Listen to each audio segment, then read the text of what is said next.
We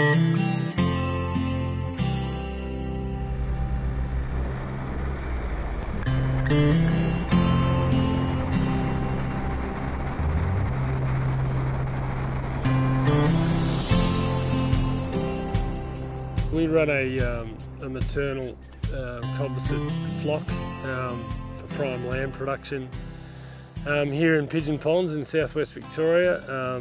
My wife and I manage around just over 1,500 hectares, plus we lease another 250 hectares, and yeah, so flocks around about that sort of 11,000 in size, and then also we do a bit of backgrounding of cattle as well during the growing season, and we also manage and run a seed stock operation where we supply genetics into the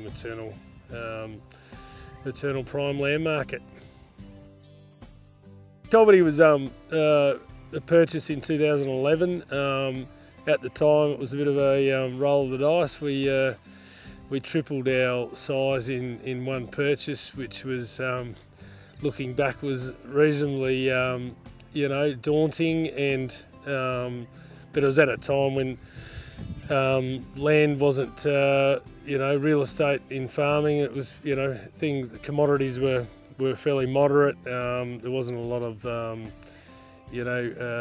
enthusiasm as there has been in the last sort of 5 or so years. So it was a good time to buy looking back, but again, there was, the property was really run down, very little fencing, the infrastructure was either not there at all or dilapidated. So yeah, we had a lot of work to do, but we bought it pretty well, and that's paid off really well.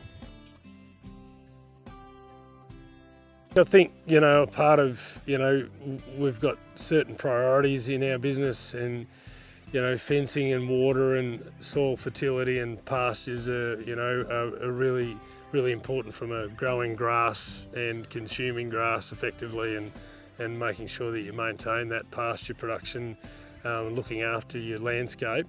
So that's number one. The other thing that's very, very important is infrastructure, and having fantastic infrastructure that you're labour efficient. One of your biggest costs in most businesses is labour, and if we can do operations on the farm on time with minimal labour, do it safely and efficiently, that is super important for us. And as soon as we could afford and to put up, the first thing that went in here at Cobbity was a good set of Pro A yards, and then as soon as we could afford it, we covered them, because we were, things like land marking that happens in July and August.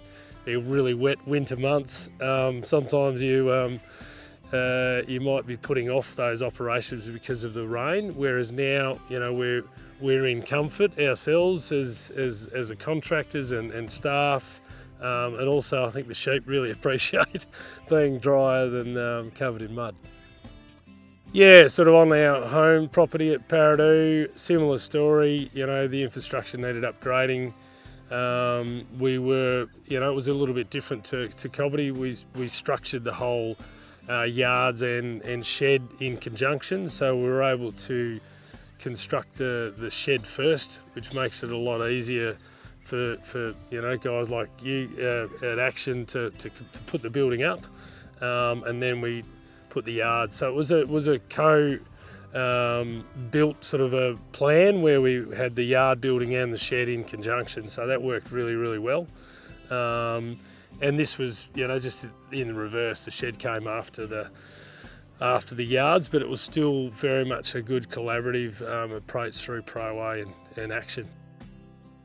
I think the professionalism is really impressive, and the flexibility of having input into the design, and then also because Action's put up so many different variations and buildings, whether it's yard covers or machinery sheds or hay sheds, you've got so many choices to look at, and then work with your with your engineer and designers to come up with a shed that actually suits your business. We've all got our own little quirks that we want, whether it's skylights in the roof or you know, maybe a multi-purpose shed where we can use the shed not just only for livestock, it might be for putting machinery under as well. So there's all those sort of things. Action's really flexible on that, on design. And look, you know, I'll admit that, you know, initially we did some pretty thorough quoting across industry, and Action was right up there as the most competitive that we could come across. So both, you know, so it was a bit of a win-win really. It was a bit of a no-brainer for us in the end. There's no doubt they won't be coming down or falling down in a hurry. They're an extremely solid build. We've actually just completed in the last 6 months a big sort of hay shed slash machinery shed, which is really at our feed hub where we're going to put we've got an automated feedlot that we've just constructed, and that'll be sort of our main feeding area. We'll build containment areas next to that. So that, you know, we've had only positive experiences in the 3 sort of major builds that we've used Action. We're, you know, really impressed with the quality control, really impressed with the contractors that have put the sheds up. And, you know, just the follow-up too is good. Post-build, you know, that's really professional. Yeah, so, yeah, there's no complaints from us. No, it's all been good.